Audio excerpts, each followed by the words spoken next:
আসসালামু আলাইকুম সকল দর্শক শ্রোতাকে আমন্ত্রণ জানিয়ে শুরু করছি চ্যানেল আই সংবাদ।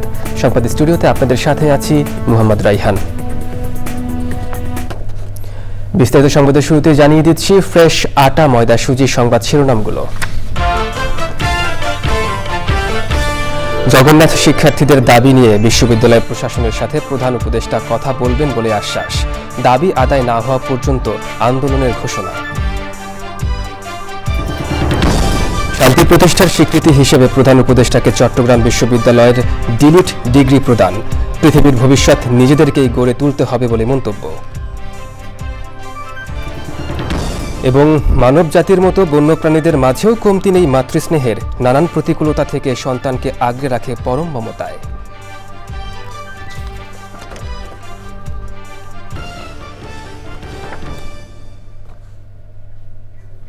সংবাদ শিরোনামগুলো জানাচ্ছিলাম। এখনকার এই সংবাদ আয়োজন একই সঙ্গে চ্যানেল আইয়ের ইউটিউব চ্যানেল এবং চ্যানেল আইয়ের ওটিটি প্ল্যাটফর্ম আই স্ক্রিনে লাইভ স্ট্রিম হচ্ছে। যাচ্ছি বিস্তারিত প্রসঙ্গে।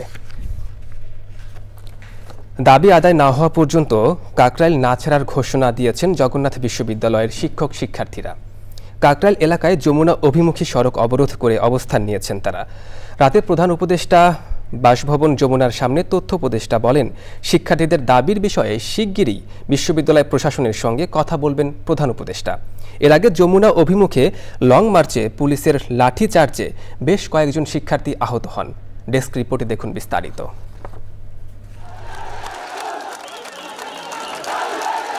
আবাসন ভাতা প্রদান, দ্রুত দ্বিতীয় ক্যাম্পাসের কাজ শেষ করা, বাজেট বাড়ানো, এই 3 দফা দাবিতে আন্দোলনে জগন্নাথ বিশ্ববিদ্যালয়ের শিক্ষার্থীরা। লং মার্চ টু যমুনা কর্মসূচিতে কাকরাইলে পুলিশের লাঠিচার্জ ও টিয়ার শেলের মুখে পড়েন তারা। এরপর শিক্ষার্থীরা অবস্থান নেন কাকরাইল মোড়ে। বন্ধ হয়ে যায় যান চলাচল। শিক্ষার্থীদের দাবির বিষয়ে সরকারের সঙ্গে আলাপ আলোচনা করতে প্রধান উপদেষ্টার বাসভবনে যান বিশ্ববিদ্যালয়ের উপাচার্য। রাতে তথ্য উপদেষ্টা যমুনার সামনে সাংবাদিকদের বলেন, জবি শিক্ষার্থীরা যে 3 দফা দাবি নিয়ে আন্দোলন করছে সেই বিষয়ে শিগগিরই বিশ্ববিদ্যালয়ের প্রশাসনের সাথে আলোচনা করবেন প্রধান উপদেষ্টা। আগামীকালকে শিক্ষা উপদেষ্টার সাথে কথা হবে। তুলে রাখো উপরে। এই দুটি কথা আমাদের ছিল যে আমরা বসে ডায়ালগ করে আমরা কথা বলে এটা সমাধান করব। কিন্তু যেহেতু আপনারা মনে করেছেন, আপনারা ন্যায্য মনে করেছেন, আপনারা রাস্তায় নেমে এই দাবি আদায় আপনাদের কাছে ন্যায্য মনে হয়েছে, সেটা আপনাদের অধিকার বটে। পরে শিক্ষার্থীরা জানান যে সুনির্দিষ্ট ঘোষণা আসার আগ পর্যন্ত কাকরাইল মোড়ে তাদের অবস্থান চালিয়ে যাওয়ার কথা। 100-র কাছাকাছি আহত হয়েছে। আমরা বলতে চাই, আমরা আন্দোলন করতে এসেছি, শান্তিপূর্ণ দাবি দাওয়া আদায় করতে এসেছি। আমরা কারো সাথে স্যাবোটেজ করতে আসি নাই, কারো সাথে শক্তি দেখাতে আসি নাই। যেহেতু সরকার আমাদের দাবি দেওয়া আমাদের আন্দোলনের আগে মেটাতে পারেনি, সুতরাং এর দায় সরকারকেই নিতে হবে। আমরা এখানে পুরো রাত অবস্থান করব। কাকরাইল মোড়ের একটি অংশে রাস্তায় যান চলাচল বন্ধ রয়েছে। বার্তা কক্ষ, চ্যানেল আই, ঢাকা। অন্তর্বর্তী সরকারের প্রধান উপদেষ্টা অধ্যাপক ডক্টর মোহাম্মদ ইউনূসের বলেছেন, কাঙ্ক্ষিত বিশ্ব গড়ে তোলার সক্ষমতা বাংলাদেশের আছে, কিন্তু গতবাধা পদ্ধতির কারণে তা সম্ভব হয় না। বিশ্ববিদ্যালয়গুলোকে এ নিয়ে কাজ করতে হবে, না হলে গন্তব্যে পৌঁছানো অনিশ্চিত হয়ে পড়বে। পৃথিবীর ভবিষ্যৎ নিজেদেরকেই গড়ে তুলতে হবে বলে মন্তব্য করেন প্রধান উপদেষ্টা। চট্টগ্রাম বিশ্ববিদ্যালয়ের 5ম সমাবর্তন অনুষ্ঠানে এসব কথা বলেন তিনি। মোস্তফা মল্লিকের রিপোর্ট। উপমহাদেশের অন্যতম ঐতিহ্যবাহী ও প্রাচীন শিক্ষা প্রতিষ্ঠান চট্টগ্রাম বিশ্ববিদ্যালয়। 2016 সালে হয়েছিল শেষ সমাবর্তন। 2025-এ আবারও ক্যাম্পাসে নতুন পুরাতনের সরব উপস্থিতি। সমাবর্তনে অংশ নিতে বুধবার সকাল থেকেই ক্যাম্পাসে ছিল স্নাতক ও স্নাতকোত্তর ডিগ্রি প্রাপ্তদের উপচে পড়া ভিড়। প্রধান উপদেষ্টা মূল মঞ্চে আসেন বেলা 1:30টার দিকে। এ সময় তাকে ডিলিট সম্মাননায় ভূষিত করা হয়। এরপর সমাবর্তন বক্তা হিসেবে বক্তৃতা করেন অধ্যাপক ইউনূস। আমি বিশ্ববিদ্যালয়ে এসেছিলাম 72 সালে, তখন বিশ্ববিদ্যালয়ের সবে যাত্রা শুরু। শিক্ষক হিসেবে দায়িত্ব নিয়েছিলাম। এর মধ্যে 74 সালে বিরাট দুর্ভিক্ষ এলো। সারা বাংলাদেশের দুর্ভিক্ষ ঠেকানোর ক্ষমতা আমার নাই, কিন্তু আমি চেষ্টা করতে পারি এই বাংলাদেশের একটা ক্ষুদ্র অংশের যদি আমি কয়েকটি পরিবারের দুর্ভিক্ষ ঠেকাতে পারি, সেটা আমার জন্য বড় তৃপ্তির বিষয় হবে যে আমি একটা কিছু করেছি। অধ্যাপক ইউনুস বলেন, নিজের মনে একটা স্বপ্ন থাকলে নিজের মতোই সবকিছু গড়া যায়। পৃথিবীর ভবিষ্যৎ আমাদের নিজেদের প্রত্যেকের হাতে। আমরা যেভাবে বিশ্ব গড়তে চাই সেভাবেই বিশ্ব গড়তে পারি। আমি যেভাবে বলেছি সেভাবে করতে হবে এমন কোনো কথা নাই। আমি আমার কথাটা বলে যাচ্ছি, অন্যরা অন্যদের কথা বলবে, তোমরা তোমাদের কথা বলবে, কিন্তু নিজের মনের একটা স্বপ্ন থাকতে হবে, এটাই আমার আবেদন। শিক্ষার্থীদের উদ্দেশ্যে প্রধান উপদেষ্টা বলেন, ব্যবসা কেন্দ্রিক সভ্যতা গড়ে তোলা বিশ্বকে ভুল পথে নিয়ে গেছে। অর্থনীতির ভিত্তি হবে মানুষ। পাহাড় আর প্রকৃতিতে ঘেরা এই সবুজের ক্যাম্পাসের মোড়ে মোড়ে আর পাহাড়ের ভাঁজে ভাঁজে অসংখ্য স্মৃতি, কত সোনালী অতীত। অতীতের সেই স্মৃতিকে বর্তমানের আয়নায় গাঁথলেন প্রায় 23,000 গ্রাজুয়েট। চট্টগ্রাম বিশ্ববিদ্যালয় থেকে মোস্তফা মল্লিক, চ্যানেল আই। ভয়াবহ মৃত্যু ফাঁদে পরিণত হয়েছে উন্মুক্ত বৈদ্যুতিক তার। শহর কিংবা নগরের গণ্ডি পেরিয়ে বন ও অভয়ারণ্যেও পড়েছে এর ভয়াল থাবা। মানুষের পাশাপাশি প্রাণ হারাচ্ছে বন্যপ্রাণীও। সংশ্লিষ্টরা বলছেন, কর্তৃপক্ষের উদাসীনতা ও অদূরদর্শিতায় অরক্ষিত বৈদ্যুতিক তারে হুমকিতে জীববৈচিত্র্য। পরিস্থিতির উত্তরণে বন ও অভয়ারণ্যে বিদ্যুতের তার ইনসুলেটেড করার তাগিদ গবেষক ও পরিবেশবিদদের। আফরোজা হাসির রিপোর্ট। উন্নয়ন অগ্রযাত্রার মিছিলে যেসব আবিষ্কার মানব সভ্যতার জন্য আশীর্বাদ স্বরূপ, এর মধ্যে বিদ্যুৎ অন্যতম। তবে কর্তৃপক্ষের অদূরদর্শিতা ও অব্যবস্থাপনায় বিদ্যুৎ সরবরাহে ব্যবহৃত উন্মুক্ত তারই হয়ে উঠেছে এক একটি মৃত্যু ফাঁদ। গণমাধ্যম আর সামাজিক মাধ্যমে প্রায়ই ভেসে বেড়ায় বিদ্যুৎস্পৃষ্ট হয়ে প্রাণের মৃত্যুর খবর। বিভিন্ন গবেষণার তথ্য বলছে, মৌলভীবাজারের লাঠিটিলা ও বড়লেখা রেঞ্জের মাধবকুণ্ড ইকো পার্কে বিদ্যুৎস্পৃষ্টে গত 1 বছরে মারা গেছে 7টি বিপন্ন প্রজাতির লজ্জাবতী বানর ও 3টি চশমা পরা হনুমান। আর সবশেষ সোমবার রাতে বিদ্যুৎস্পৃষ্ট হয়ে মারা গেছে আরও একটি লজ্জাবতী বানর। তবে শুধু মৌলভীবাজারেই নয়, এমন অরক্ষিত বৈদ্যুতিক তারে দেশের বনাঞ্চলগুলোতে মারা যাচ্ছে বিভিন্ন বন্যপ্রাণী। এজন্য কর্তৃপক্ষের উদাসীনতাকেই দায়ী করছেন পরিবেশবিদ ও গবেষকরা। যেখানে এই প্রাণীটির বসতি, সেই বনের আশপাশেই দেখা যায় যে বিদ্যুতের তার থাকে এবং সেগুলোর কোনো প্লাস্টিকের আবরণ বা ইনসুলেটর থাকে না। তো যার ফলে স্বাভাবিকভাবেই এটি বিদ্যুৎ স্পৃষ্ট হয়। এবং শুধু এই প্রাণীটিই নয়, তার সাথে অন্যান্য যেসব বানর, হনুমান বা অন্য যেসব প্রাণী আছে সবাই কিন্তু এই ঝুঁকির মধ্যে পড়ে। যদি বনে অথবা তার আশপাশে কোনো প্রাণী বিদ্যুৎ স্পৃষ্ট হয়ে মারা যায়, তাহলে সেখানে বন বিভাগ এবং বিদ্যুৎ সরবরাহকারী যে কর্তৃপক্ষ, তারা তো এটার দায় এড়াতে পারেন না। বিপন্ন এসব প্রাণী সংরক্ষণে বৈদ্যুতিক তার ইনসুলেটেড করার পাশাপাশি আবাসস্থল সংরক্ষণের তাগিদ তাদের। বনাঞ্চলগুলোর কাছাকাছি যেসব বিদ্যুতের লাইন আছে, এইগুলো সবগুলোই মানে 100% এটি ইনসুলেটরযুক্ত তার ব্যবহার করা উচিত। এবং সেই সাথে লজ্জাবতী বানর সহ অন্যান্য যেসব বৃক্ষচারী প্রাণী, তাদের জন্য খুব কম খরচে রশি দিয়ে ব্রিজ বানিয়ে দেওয়া যায় এক গাছ থেকে আরেক গাছে, যেটিকে বলা হয় ক্যানোপি ব্রিজ। এই ব্রিজ বানিয়ে দিলে তারা ওই ব্রিজ দিয়েই নিরাপদে কিন্তু বনের এক পাশ থেকে আরেক পাশে যেতে পারে, তাদের আর এই বিদ্যুতের তারে যাওয়ার প্রয়োজন পড়ে না। অরক্ষিত বৈদ্যুতিক তারের মতো মানবসৃষ্ট নানা কারণে একদিকে যেমন প্রাকৃতিক পরিবেশ ক্ষতিগ্রস্ত হচ্ছে, অন্যদিকে বিপন্ন ও মহাবিপন্নের তালিকায় যোগ হচ্ছে অনেক বন্যপ্রাণী। পরিবেশের ভারসাম্য রক্ষায় এসব বন্যপ্রাণী সংরক্ষণে সচেতনতা বৃদ্ধির পাশাপাশি কার্যকর ও পরিকল্পিত উদ্যোগ জরুরি মনে করছেন পরিবেশবাদীরা। আফরোজা হাসি, প্রকৃতি ও জীবন ডেস্ক, চ্যানেল আই। মা পৃথিবীর সবচেয়ে মধুরতম শব্দ, সন্তানের পরম আশ্রয়। মমতা, ভালোবাসায়, আদরে, যত্নে লালিত হয় ছোট্ট শিশু। তবে সভ্য মানবজাতির মতো বন্যপ্রাণীদের মাঝেও মাতৃস্নেহের কোনো কমতি নেই। প্রতিটি প্রাণী নানান প্রতিকূলতা থেকে সন্তানকে আগলে রাখে পরম মমতায়। তাই তো স্থান, কাল, পাত্র ভেদে মাতৃস্নেহ প্রাকৃতিক ও অকৃত্রিম। মা দিবস নিয়ে আফরোজা হাসির আরও একটি ডেস্ক রিপোর্ট।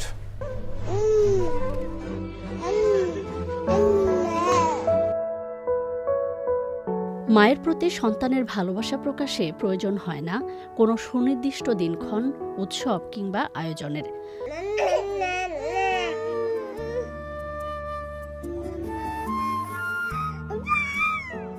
তবুও মাকে ভালোবাসি এই কথাটি বলতে মায়ের প্রতি কৃতজ্ঞতা প্রকাশে প্রতি বছর মে মাসের দ্বিতীয় রোববার পালিত হয় মা দিবস। 1908 সালে যুক্তরাষ্ট্রে শিক্ষিকা আনা মারিয়া জার্ভিস তার প্রয়াত মাকে স্মরণ করে এক রোববার স্কুলে মা দিবস পালন করেন। পরবর্তীতে 1914 সালে মে মাসের দ্বিতীয় রোববার মা দিবস ঘোষণা করে যুক্তরাষ্ট্র। তবে মা দিবস পালনের ইতিহাস আরও পুরনো। প্রাচীন গ্রিক ও রোমান সভ্যতায়ও মাকে উৎসর্গ করে দিবস পালিত হতো। শুধু মানবজাতিই নয়, ধরিত্রীর সব প্রাণীদের মাঝেই দেখা যায় মাতৃত্বের অনন্য নিদর্শন, যা সভ্যতার মানদণ্ডের ঊর্ধ্বে উঠে ঘোষণা করে মাতৃত্বের বিশালতা। বানর, হনুমান, উল্লুক, হাতির মতো বিভিন্ন স্তন্যপায়ী প্রাণীর মাঝে মাতৃস্নেহ অত্যন্ত গভীর। সন্তানের প্রতি গভীর টান রয়েছে জলজ প্রাণী ডলফিন ও তিমিরও। ছানা লালন পালনে বিভিন্ন প্রজাতির পাখির মাতৃস্নেহ অতুলনীয়। বাসা তৈরি থেকে শুরু করে ডিম দেওয়া এবং ছানা প্রতিপালনে প্রতি ধাপেই দেখা যায় পরম মমতার ছোঁয়া। তবে জলবায়ু পরিবর্তনের অভিঘাতে যেমন অস্তিত্ব হুমকিতে মানবজাতি, তেমনি আবাসস্থল সংকটে এসব প্রাণীরাও। তাই তো মায়ের উষ্ণ কোলের মতো প্রকৃতিতেও নিরাপদ আশ্রয় নিশ্চিত করা জরুরি। এতেই অকৃত্রিম মাতৃস্নেহ আর আশীর্বাদে নিরাপদ থাকবে মানবজাতি সহ সমস্ত প্রাণীকুল। চির অমলিন থাকবে ভালোবাসার স্নিগ্ধ স্রোতধারা মাতৃত্ব। আফরোজা হাসি, প্রকৃতি ও জীবন ডেস্ক, চ্যানেল আই। দর্শক, মা দিবস উপলক্ষে বিশেষ আয়োজন দেখবেন আজ রাত 10:15 প্রকৃতি ও জীবন অনুষ্ঠানে। দেশে আঙুর চাষ শুরু হওয়ায় এখন অনেক উদ্যোক্তাই স্বপ্ন দেখছেন বাণিজ্যিকভাবে আঙুর চাষের। তবে চাঁদপুরের এক তরুণ গতানুগতিক ধারায় আঙুর চাষ না মেনে পৃথিবীর বিভিন্ন দেশের প্রায় 100 রকমের আঙুর নিয়ে করছেন পরীক্ষা নিরীক্ষা। নিজ বাড়ির ছাদে এবং মাঠে আমাদের জলবায়ু উপযোগী আঙুরের জাত বাছাই করছেন। তার আশা আঙুরের বাণিজ্যিক চাষে নামার। বিস্তারিত জানাচ্ছেন শাইখ সিরাজ। চাঁদপুরের আমানুল্লাহপুর, এখানে নিজ বাড়ির ছাদে কয়েক বছর আগে আঙুরের পরীক্ষামূলক চাষ শুরু করেন কামরুজ্জামান। টোটাল 40টা জাত আছে এখানে, আর এখান থেকে ভালো বেছে বেছে যেগুলার আমি সম্ভাবনাময় মনে করছি সেগুলো আমি মাঠে নিয়ে গেছি। আর মাঠে আমার আরও কিছু নতুন জাত আছে। সব মিলিয়ে আমার 80-র উপরে জাত আমার কাছে এখন পর্যন্ত সংগ্রহ আছে। এর মধ্যে আমি প্রায় 30টার মতো জাতে এবছর ফল পাইছি। বাড়ির ছাদে নিরীক্ষণ প্রক্রিয়া শেষে এবার মাঠে প্রায়োগিক চাষ করেছেন আমাদের মাটি আর জলবায়ু উপযোগী আঙ্গুরের জাত দিয়ে। আঙ্গুরের মিষ্টতা এবং উৎপাদনের ভারসাম্য রেখে লাভজনক চাষের সম্ভাবনা ফলাফল বিশ্লেষণও করেছেন তিনি। লোরাস এবং ভ্যালেজ, এই দুইটা জাত আমি প্রচুর ভালো পারফর্ম পাইছি মিষ্টতার দিক থেকে। আর ফলনের দিক থেকে বললে তাও 3টা জাতের নাম চলে আসে, একেলো, বাইকুনুর আর হচ্ছে ভ্যালেজ। স্যার এটা পাকা শুরু হয়েছে অলরেডি, একদম পেস্টিসাইড নাই এগুলাতে স্যার, কোনো রকম ইনসেক্ট ইউজ করা হয় নাই।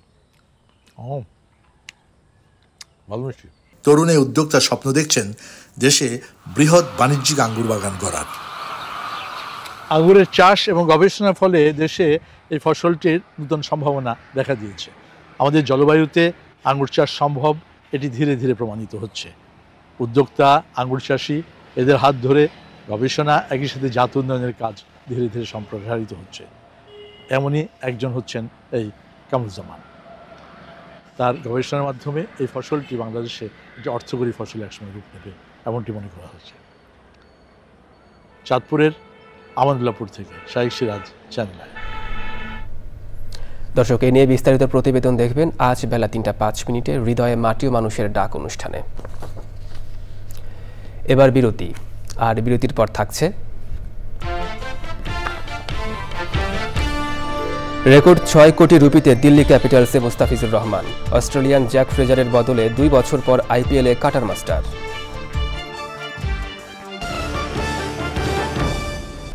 বেঙ্গল শিল্পালয়ে অনুষ্ঠিত হল প্রয়াত ভাস্কর নভেরা আহমেদকে নিয়ে চলচ্চিত্র প্রদর্শনী নভেরা স্মৃতির অভিযাত্রা। এন রাশেদ চৌধুরী, শিবু কুমার শীল এবং অনন্যা রুমা নির্মিত 3টি চলচ্চিত্রে উঠে এসেছে নভেরা আহমেদের শিল্পী জীবনের নানান দিক। নভেরা আহমেদকে তরুণ প্রজন্মের কাছে পরিচিত করে তুলতে এই আয়োজন করে বেঙ্গল ফাউন্ডেশন ও চ্যানেল আই। সুলতানা হিমুর রিপোর্ট। দেশভাগ পরবর্তী প্রথম আধুনিক ভাস্কর ছিলেন নভেরা আহমেদ। সময়ের চেয়ে এগিয়ে চলা এই ভাস্করের 11তম প্রয়াণ দিবস উপলক্ষে বেঙ্গল শিল্পালয় ভবনে অনুষ্ঠিত হল নভেরা স্মৃতির অভিযাত্রা প্রদর্শনী। 50-60-এর দশকে সমাজের রক্ষণশীলতা ছাপিয়ে নিজস্বতাকে পুঁজি করে কাজ করেছেন নভেরা আহমেদ, যার নাম জড়িয়ে আছে কেন্দ্রীয় শহীদ মিনারের নকশার সঙ্গে। গুণী এই ভাস্করের জীবন ও তার শিল্পকর্মের প্রতিটি অধ্যায় উঠে আসে এন রাশেদ চৌধুরী, শিবু কুমার শীল এবং অনন্যা রুমা নির্মিত 3টি চলচ্চিত্রে। জগৎ শিল্পকলার যে ইতিহাস এবং ধারাবাহিক চর্চা, সেটার জন্য সেই বিশ্লেষণগুলো এবং সেই তথ্যগুলো সবার জন্য জানা খুবই প্রয়োজনীয়। আই অ্যাপ্রিশিয়েট এই ইনিশিয়েটিভগুলো। আমার শিল্পীদেরও দরকার যে আমরা তার যথাযথ শ্রদ্ধা দিতে পারি না এই টাইমে। অর্থাৎ আমাদের পূর্ব প্রজন্মের শিল্পীদের সাথে এখনকার প্রজন্মের পরিচয় ঘটানোর ক্ষেত্রে বৈশ্বিক পয়েন্ট অফ ভিউ থেকে তার কাজগুলো কীভাবে বিচার করা যেতে পারে, এইরকম একটা জায়গা থেকে আমরা আসলে কাজ করতে চাই এবং আমার ছবিটা হচ্ছে অনেকটা সেই দিকেই যাবে ইন ফিউচার। আসলে নভেরা আহমেদকে তরুণ প্রজন্মের কাছে পরিচিত করে তুলতে এই আয়োজন করে বেঙ্গল ফাউন্ডেশন ও চ্যানেল আই। কবরস্থানে গেছি এবং তার মিউজিয়ামে গেছি, তো যে জিনিসগুলো মানুষ এখন পর্যন্ত দেখতে পায়নি বা ইন্ডিভিজুয়ালি 1-2 হয়তো দেখেছে, সেই জায়গা থেকে আমি চেষ্টা করেছি আরও একটু বিশদভাবে তার জায়গাগুলোকে তুলে আনা। আজকে দিনে তাকে নতুন করে পাঠ করা হোক, তার কাজগুলো সরকারি নানা সংগ্রহে আছে, আমরা সেগুলো দেখতে চাই, সেগুলো মানুষের কাছাকাছি আসুক। চলতি বছর মরণোত্তর স্বাধীনতা পুরস্কার পেয়েছেন ভাস্কর নভেরা আহমেদ। এ ধরনের আয়োজন তার কাজ সম্পর্কে জানতে ভূমিকা রাখবে বলে জানান দর্শকরা। Sultana Himu, channel I, Dhaka. দর্শক, এবার নিটোল টাটা কৃষি সংবাদ।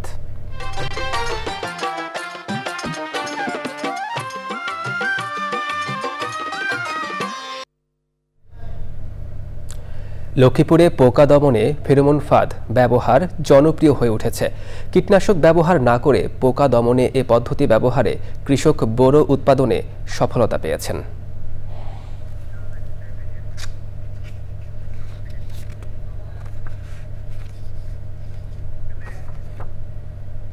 দর্শক, এবার প্রকৃতি সংবাদ।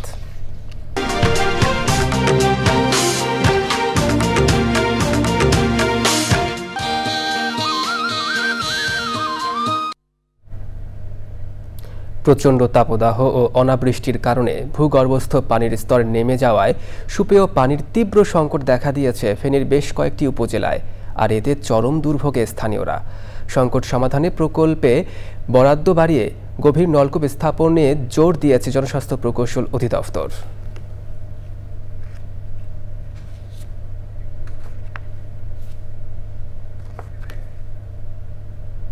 দর্শক, এবার খেলার খবর।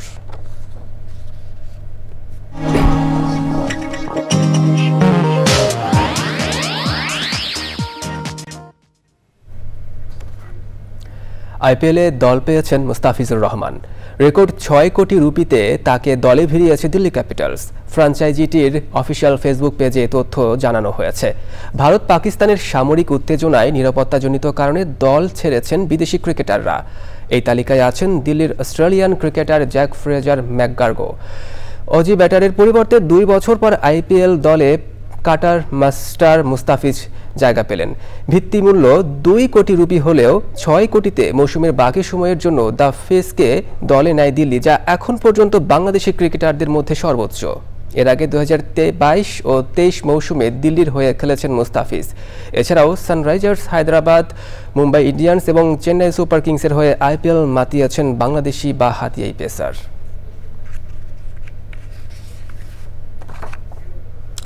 আরব আমিরাতের বিপক্ষে 2 ম্যাচের টি-20 সিরিজ খেলতে দুবাই গেছে বাংলাদেশ ক্রিকেট দল।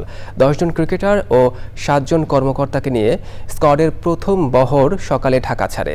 অধিনায়ক লিটন দাস ও নাজমুল হোসেন শান্ত সহ দলের বাকি সদস্যরা সন্ধ্যায় হজরত শাহজালাল আন্তর্জাতিক বিমানবন্দর থেকে ইউএই এর উদ্দেশ্যে দেশ ছেড়েছেন। 17 এবং 19 মে শারজায় স্বাগতিক আরব আমিরাতের বিপক্ষে লড়বে বাংলাদেশ ক্রিকেট দল। ম্যাচ দুটি শুরু হবে বাংলাদেশ সময় রাত ৯টায়। এই সিরিজ দিয়েই আগামী বছর অনুষ্ঠেয় টি-20 বিশ্বকাপের জন্য পূর্ণ প্রস্তুতি শুরু হচ্ছে টাইগারদের। টি-20 অধিনায়ক হিসেবে লিটন কুমার দাসের এই প্রথম অ্যাসাইনমেন্ট সিরিজ। এরপর 5 ম্যাচের টি-20 সিরিজ খেলতে পাকিস্তান যাওয়ার কথা রয়েছে বাংলাদেশ দলের। তবে 25শে মে থেকে পাকিস্তানের ফয়সালাবাদে শুরু হতে যাওয়া সেই সিরিজ নিয়ে অনিশ্চয়তা রয়েছে এখনও। দর্শক, সংবাদ শেষ করব, তবে যাওয়ার আগে ফ্রেশ আটা ময়দা সুজি সংবাদ শিরোনামগুলো জানিয়ে দিচ্ছি আরও একবার। জগন্নাথ শিক্ষার্থীদের দাবি নিয়ে বিশ্ববিদ্যালয় প্রশাসনের সাথে প্রধান উপদেষ্টা কথা বলবেন বলে আশ্বাস। দাবি আদায় না হওয়া পর্যন্ত আন্দোলনের ঘোষণা। শান্তি প্রতিষ্ঠার স্বীকৃতি হিসেবে প্রধান উপদেষ্টাকে চট্টগ্রাম বিশ্ববিদ্যালয়ের ডিলিট ডিগ্রি প্রদান।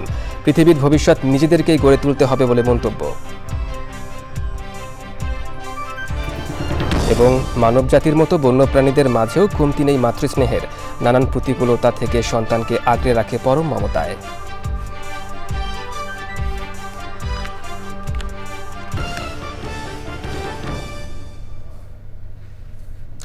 চ্যানেল আইয়ের সর্বশেষ সংবাদ জানতে ভিজিট করুন channelionline.com-এ। যুক্ত থাকুন আমাদের সোশ্যাল মিডিয়া প্ল্যাটফর্মগুলোর সাথে।